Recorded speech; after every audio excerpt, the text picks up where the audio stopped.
क्या आपने कभी सोचा है कि कुछ रहस्य इतने गहरे और डरावने होते हैं कि उन्हें जमीन के नीचे ही दबा देना बेहतर होता है? कुछ सच्चाइयां ऐसी होती हैं जिन्हें जान लेने के बाद रात की नींद हल्की पड़ जाती है और अकेलेपन में मन बार बार उसी अंधेरे की तरफ लौटता है। आज मैं आपको मुंबई या उस दौर के बॉम्बे के 1934 के एक ऐसे मामले के बारे में बताने जा रही हूँ जिसे कहा जाता है कि सरकार और सिस्टम ने दशकों तक छुपा कर रखा। आगे बढ़ने से पहले कमेंट में बताइए आप कहां से देख रहे हैं, और अगर आप ऐसी ही छुपी, गुप्त और वर्जित कहानियां सुनना चाहते हैं तो चैनल को सब्सक्राइब जरूर कर लीजिए, क्योंकि आपके समर्थन के बिना कई दबे हुए सच कभी सामने नहीं आ पाते।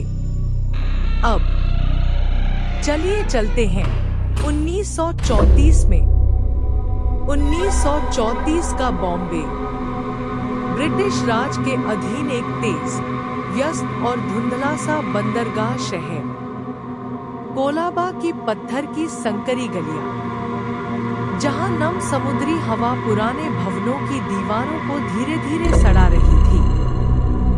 उसी माहौल में एक पुरानी इमारत के तीसरे माले पर रहती थी एक औरत, मीरा सुल्लावर। पड़ोसी उसे अजीब कहते थे, बहुत शांत, जरूरत से ज्यादा शांत। उसका फ्लैट मेयरवेदर रोड के पास एक पुरानी इमारत में था जिसका नाम था सॉलिट्यूड हाउस।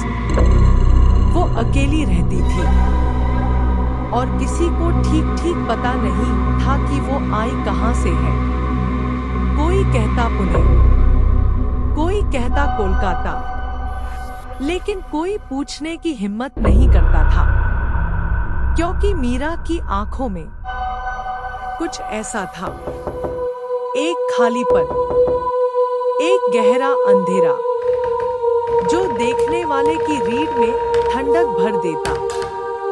मार्च 1934 सोमवार की सुबह नीचे की मंजिल पर रहने वाली मिसेज गुलाब देसाई ने पहली बार उस गंध को महसूस किया। गंध अजीब थी, मीठी भी और सड़ी हुई भी, जैसे बंद कमरे में फूल छोड़ दिए गए और वो धीरे धीरे गलने लगे हों। पहले उन्होंने सोचा शायद कहीं सब्जियां सड़ रही हों या किसी ने कूड़ा जमा कर रखा हो, लेकिन गंध रुकने के बजाय बढ़ती गई, दिन दर दिन तेज होती गई। बुधवार तक पूरी इमारत में वही बदबू फैल चुकी थी। लोग खिड़कियां बंद कर रहे थे, कपड़ा रख रहे थे, लेकिन फायदा नहीं। गंध जैसे दीवारों के अंदर से रिस रही थी। दूसरी मंजिल पर रहने वाले मिस्टर कावसजी मोदी बाहर आए और झुंझलाकर बोले थे, ये कैसी बदबू है, कोई तो कुछ करो। तभी मिसेज देसाई ने ऊपर तीसरी मंजिल की तरफ देखा और धीमे से कहा, मीरा बहन, 3 दिन से दरवाजा नहीं खुला और बदबू वहीं से आ रही है। 4 लोग इकट्ठे हुए, मिस्टर मोदी, मिसेज देसाई, उनके पति रमेश और चौकीदार दिनेश कुमार। वे सीढ़ियां चढ़ने लगे। हर कदम के साथ बदबू और भारी होती गई। तीसरी मंजिल तक पहुंचते पहुंचते दिनेश की हालत खराब हो गई। उसे उल्टी सी आने लगी। वो नाक पर कपड़ा दबाकर बोला, साहब, ये मौत की गंध लगती है। रमेश ने दरवाजा खटखटाया, 1 बार, 2 बार, 3 बार। कोई जवाब नहीं। उन्होंने आवाज लगाई, मीरा बहन, आप ठीक हैं? सिर्फ सन्नाटा, और उसी सन्नाटे में वही दम घुंटती बदबू। आखिर मिस्टर मोदी ने पुलिस बुलाने का फैसला किया। थोड़ी देर में कोलाबा पुलिस स्टेशन से 2 कांस्टेबल आए और उनके साथ आए सब इंस्पेक्टर विजय राव। लंबा, पतला, मोटी काली मूंछों वाला। राव ने दरवाजा देखा, फिर हवा में फैली बदबू को महसूस किया और बिना देर किए बोला, दरवाजा तोड़ो। कांस्टेबलों ने कंधा मारा, 1 बार, 2 बार, तीसरी बार में दरवाजा खुल गया और जो अंदर था वो उनकी कल्पना से भी बाहर निकला। फ्लैट अंधेरा था, खिड़कियां बंद, भारी मखमली पर्दे लटके हुए और मक्खियां, हजारों मक्खियां। इतनी की दीवारें काली लग रही थी, लेकिन करीब से देखने पर समझ आया दीवारें काली नहीं, किसी चिपचिपी गहरी चीज से ढकी थी।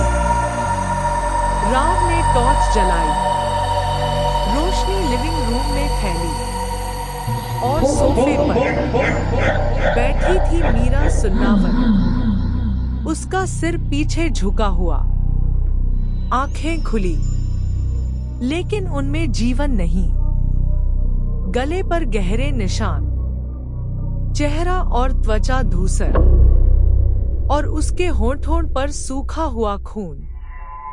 एक कांस्टेबल बाहर भागा और उल्टी कर दी। दूसरा दीवार के पास खड़ा कांपता रहा, लेकिन राव आगे बढ़ा। राव की नजर अंदर की ओर गई। एक छोटा हॉल, एक बेडरूम, रसोई और कोने में एक छोटा धातु का दरवाजा जिस पर ताला लगा था। वो ताला पुराना था पर मजबूत। राव ने कहा, इसे तोड़ो। लोहे की छड़ पड़ी, 1 बार, दूसरा, तीसरे में ताला टूट गया। दरवाजा धीरे धीरे खुला और उसके पीछे अंधेरा और उससे भी भयानक गंध। टॉर्च की रोशनी अंदर गई। कमरा लगभग 10-10 का, नंगी दीवारें, पत्थर का फर्श और बीच में एक पुरानी लकड़ी की मेज, और उस मेज पर 7 छोटी बोतलें, हर बोतल में अलग रंग का तरल, पीला, लाल, भूरा, और हर बोतल पर हाथ से लिखा लेबल। पहली, आनंद 1928, दूसरी, प्रिया 1929, तीसरी, मीना 1930, फिर सुनीता 1931, कमला 1932, राधा 1933, और 7वीं के बाद एक बोतल खाली, बिना नाम के। मेज के नीचे एक छोटा लकड़ी का बक्सा। राव ने खोला। अंदर 7 तस्वीरें, हर तस्वीर में एक महिला, और हर महिला की आंखों में वही खालीपन, वही अंधेरा। लेकिन सबसे डरावनी चीज वो नोटबुक थी, मोटी चमड़े की नोटबुक। राव ने पहला पन्ना खोला। पहले पन्ने पर लिखा था, प्रयोग संख्या 1, तारीख 15 जनवरी 1928, विषय आनंद कपूर, उम्र, विवरण, उद्देश्य आत्मा का निष्कर्षण और संरक्षण, विधि धीमी मृत्यु।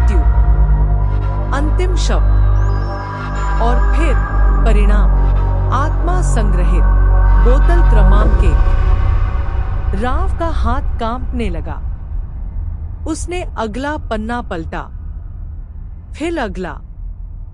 हर पन्ने पर नया प्रयोग, नई महिला, और हर बार वही उद्देश्य, आत्मा का निष्कर्षण। आखिरी दर्ज प्रयोग, राधा तिवारी 1933। उसके बाद एक खाली पन्ना, लेकिन नीचे एक अधूरा नोट। प्रयोग संख्या 8। विषय स्वयं।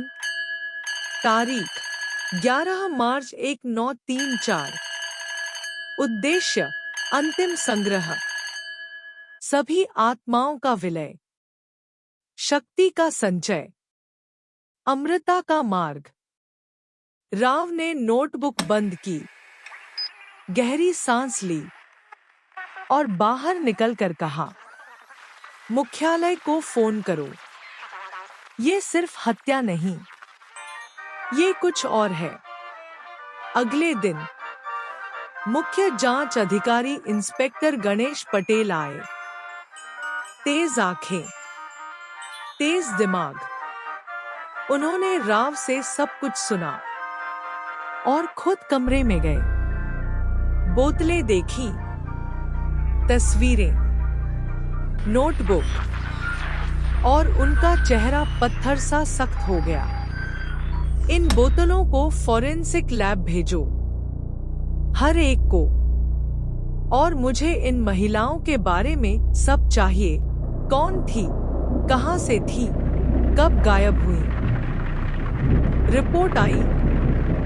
बोतलों में रखा तरल मानव रक्त, हड्डी के टुकड़े और कुछ अज्ञात रासायनिक मिश्रण। बॉम्बे मेडिकल कॉलेज के प्रोफेसर डॉक्टर आर्थर मेंडोजा ने लिखा, मैंने अपने करियर में ऐसा कुछ नहीं देखा। ये किसी प्राकृतिक प्रक्रिया का परिणाम नहीं। इसे बनाने के लिए रसायन विज्ञान, शरीर रचना और शायद कुछ और की भी गहरी जानकारी चाहिए। फिर पहचान शुरू हुई। आनंद कपूर, दादर। उसकी मां रोते हुए बोली, मेरी बेटी बाजार गई और लौटकर नहीं आई। पुलिस ने कहा भाग गई, पर मैं जानती थी कुछ बुरा हुआ। प्रिया शर्मा, गिरगांव। मीना देशमुख, पुणे। सुनीता नायर, केरल। और बाकी अलग शहर, अलग राज्य, लेकिन सब में एक बात समान। वे गायब हुई और उन्हें ढूंढने की कोशिश या तो हुई नहीं या गंभीरता से नहीं हुई। पटेल ने नोटबुक और गहराई से पढ़ी, और जैसे जैसे वो पढ़ते गए उनकी बेचैनी बढ़ती गई। मीरा केवल हत्यारा नहीं थी, वो शिकारी थी जो शिकार को चुनती, देखती, समझती और फिर सही समय पर जाल बिछाती। एक प्रविष्टि प्रिया शर्मा के बारे में ज्यादा डराती है। 3 सप्ताह लगे। पहले बातचीत, फिर दोस्ती, फिर भरोसा। और जिस दिन वो मेरे फ्लैट में आई, मैंने दरवाजा बंद कर दिया। भागने की कोशिश, पर देर हो चुकी थी। गुप्त कमरे में बांधा और धीरे धीरे आत्मा को संरक्षित किया। पटेल ने नोटबुक बंद की। उन्होंने महसूस किया, ये सिर्फ पागलपन नहीं, ये एक विचारधारा है, एक अंधेरा विश्वास कि आत्माएं संग्रहित हो सकती हैं और शक्ति बनाई जा सकती है। लेकिन सवाल वही था, मीरा ने ये सब सीखा कहां से? जांच में पता चला, सुल्लावन उसका असली नाम नहीं था। असली नाम मीरा बोस, कोलकाता से। पटेल ने कोलकाता पुलिस को टेलीग्राम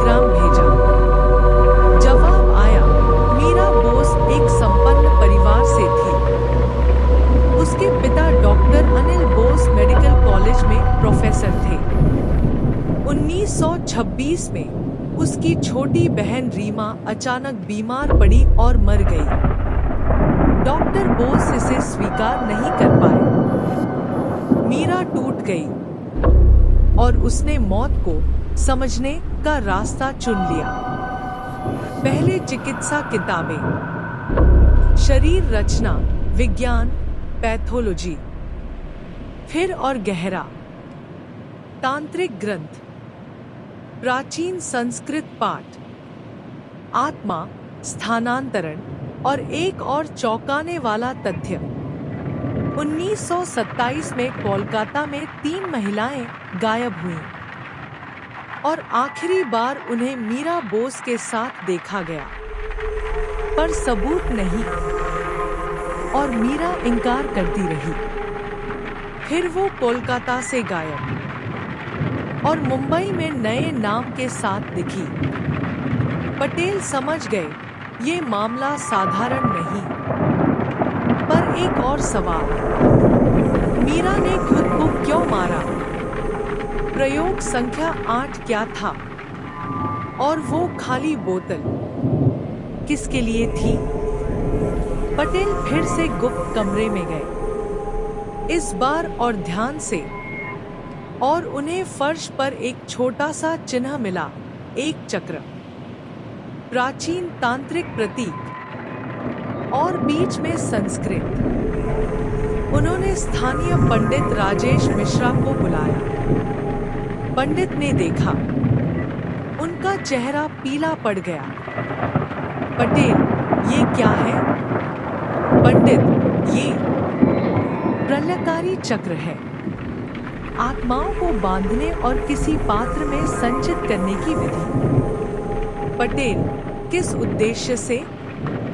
पंडित, अमृता के लिए।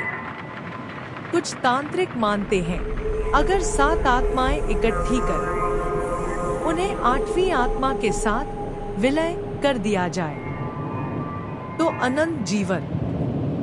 पटेल के लिए यह अब सिर्फ केस नहीं था, ये एक पूरा सिस्टम था। पंडित ने एक और नाम लिया, एक गुप्त संप्रदाय, अनंता। इतने गुप्त कि कोई नहीं जानता वे कहाँ मिलते हैं, कौन सदस्य है, कहाँ जाता है। वे सिर्फ उन्हें स्वीकार करते हैं जो मौत की सच्चाई जानने को तैयार हो। पटेल ने मीरा के फ्लैट को खंगाला। अलमारी के पीछे एक लोहे का बक्सा मिला। उसमें दर्जनों पत्र, कोलकाता, दिल्ली, मद्रास, लाहौर, रंगून, अलग शहर, पर एक ही मकसद। पहला पत्र 1928। पहला प्रयोग सफल। आत्मा निष्कर्ष कठिन। अब 7 आत्माओं की आवश्यकता। गुरुजी देख रहे हैं। दूसरा पत्र 1930। तीसरा प्रयोग सफल, लेकिन सावधान, पुलिस शक कर रही। और याद रखो, अंतिम प्रयोग में अपनी आत्मा का बलिदान देना होगा। पटेल का दिल तेज धड़कने लगा।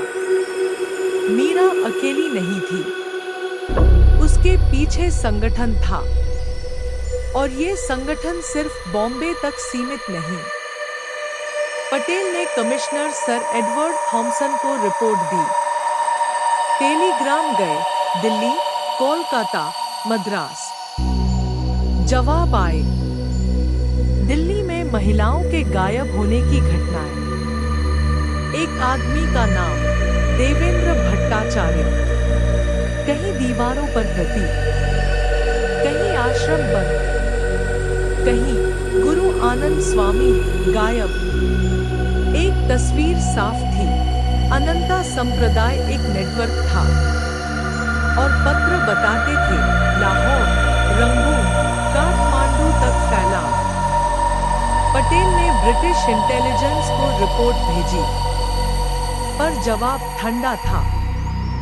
गंभीरता से लेते हैं, पर ठोस सबूत नहीं, बड़े पैमाने पर जांच नहीं।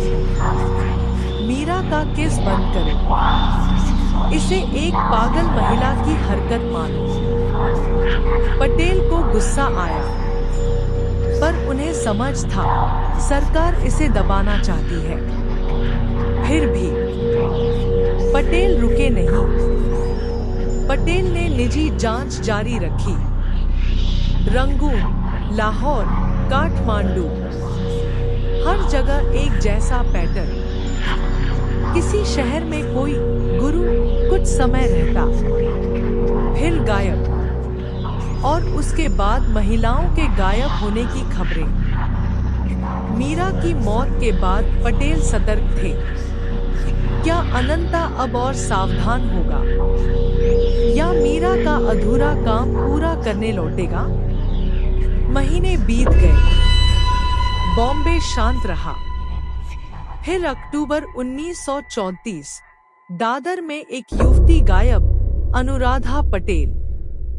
आखिरी बार एक अजीब महिला के साथ, जिसका वर्णन मीरा जैसा था, पर मीरा तो मर चुकी थी।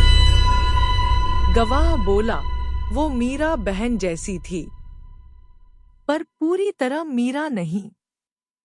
आंखें अलग, चेहरा थोड़ा अलग, लेकिन कुछ था, वही था। पटेल समझ गए, अनंता वापस आ गया है, और अब वे किसी और को भेज रहे हैं, जो मीरा जैसी विधियां जानता है।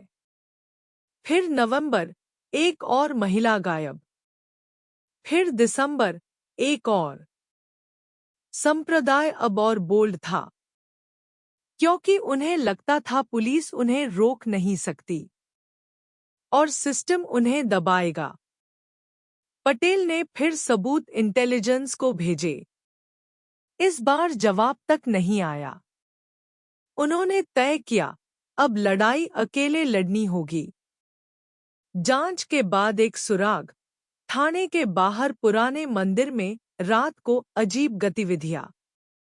मंत्र, भीड़। पटेल ने छापा मारा, लेकिन मंदिर खाली। दीवारों पर प्रतीक, फर्श पर खून के धब्बे। उन्हें पहले से खबर हो चुकी थी, किसी ने चेतावनी दे दी थी, और वे फिर गायब हो गए। पटेल जानते थे, ये लड़ाई लंबी है। साल बीते, 1935, 36, 37, और मुंबई में महिलाएं गायब होती रहीं। कभी 2, कभी 3, पर सुराग नहीं। 1940 में युद्ध, फिर स्वतंत्रता की हलचल। मामला पीछे छूटता गया। 1943 में पटेल रिटायर हुए, थक गए, पर उनके दिमाग में अनंता का केस अधूरा ही रहा। 1947 में भारत स्वतंत्र। ब्रिटिश रिकॉर्ड या तो नष्ट हुए, या बाहर भेजे गए, और मीरा सुल्लावन का केस गोपनीय चिन्हित होकर तिजोरी में बंद। दशक बीत गए, मीरा का नाम धुंधला, अनंता की कहानी किंवदंती बन गई। लेकिन कुछ लोग कहते, संप्रदाय कभी मरा नहीं, और जब कोई महिला गायब होती, लोग फुसफुसाते, शायद अनंता। 2004 में राष्ट्रीय अभिलेखागार में काम करने वाला एक युवा शोधकर्ता, आदित्य नायर, को एक सील बंद फाइल मिली। उस पर लिखा था, गोपनीय 1934 मीरा सुल्लावन मामला। जिज्ञासा में उसने फाइल खोली, और जो पढ़ा, वो हिलाने वाला था।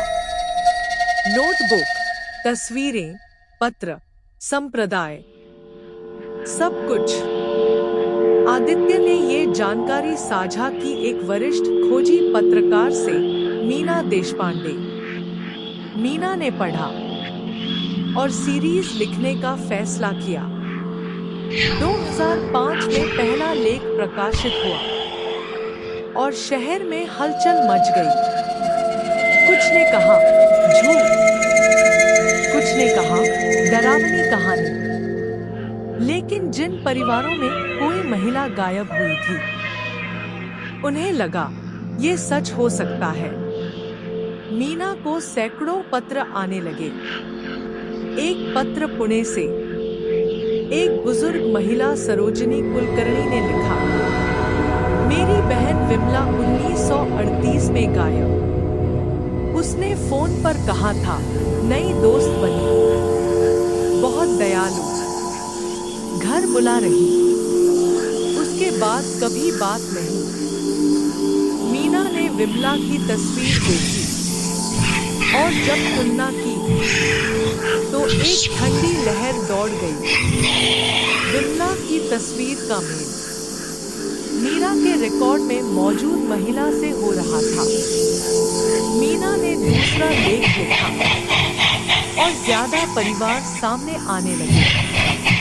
फिर कुछ अजीब शुरू हुआ। मीना को गुमनाम धमकी भरे पत्र मिलने लगे। सच को दफन रहने दो, कुछ रहस्य खोले नहीं जाने चाहिए, आगे बढ़ोगी तो पछताओगी। मीना ने शुरू में इसे हल्के में लिया, पर एक रात घर लौटते समय उन्हें महसूस हुआ कोई पीछा कर रहा है। पीछे मुड़ी, अंधेरे में एक छाया। मीना तेज चली, छाया भी तेज हुई। मीना भागी, छाया भी पीछा करती रही। किसी तरह घर पहुंची, दरवाजा बंद किया, सांसें तेज। खिड़की से देखा, छाया गायब, लेकिन दरवाजे पर एक कागज चिपका था, लाल स्याही में वही तांत्रिक प्रतीक, वही प्रलयकारी चक्र। मीना समझ गई अनंता अभी भी मौजूद है और वो चाहती है मीना चुप हो जाए। लेकिन मीना रुकी नहीं। उन्होंने और गहरी जांच की, डेटा निकाला। 1990 और 2000 के बीच हर साल कई महिलाएं गायब। पैटर्न वही, अकेली, परिवार से कम संपर्क। आखिरी बार एक अज्ञात महिला के साथ 2006 में मीना ने दावा तैयार किया।